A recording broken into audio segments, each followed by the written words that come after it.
Standing at life's crossroads, the burden of choice feels overwhelming. Every path seems uncertain, and our own understanding fails to provide clarity.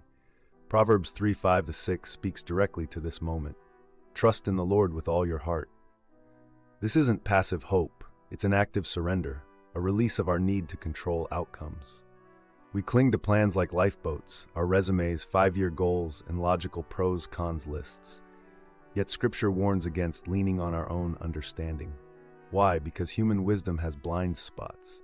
Like a driver navigating by a broken compass, we circle familiar terrain but miss God's better routes. Trust with all your heart in Hebrew as batach, meaning to cling with reckless confidence. Not blind faith, but confidence in God's proven character. Consider Abraham leaving Ur, or Peter stepping onto waves. Trust isn't the absence of fear, it's choosing God's reliability over visible security. In all your ways acknowledge Him. The Hebrew yada implies intimate knowledge. Not just big decisions, but commutes, emails, and grocery lists. Like a child holding a parent's hand crossing streets both quiet and busy, we practice dependence in small steps to prepare for giant leaps.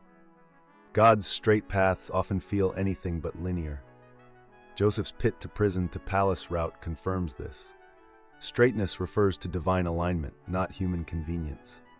Like an archer's arrow pulled backward before release, sometimes the surest path begins with what feels like reversal.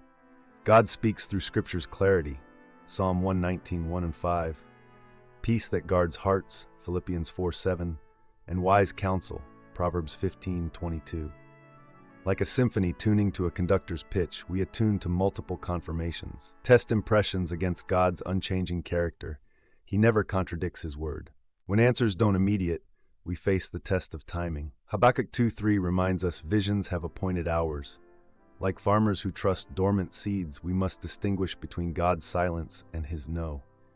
Active waiting, praying, preparing, watching, keeps faith alive in the in-between.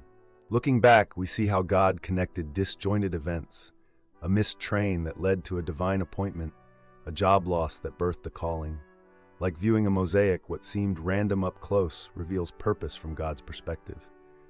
Each obedient step contributes to His masterpiece. Trust becomes habitual through morning surrenders. Lord, order my steps. Like calibrating a GPS daily, we realign with God's will. Small obediences, kindness when irritated, integrity when tempted, train us for larger leaps of faith. Our yes today prepares for tomorrow's crossroads. Freedom comes not from perfect outcomes, but from perfect trust.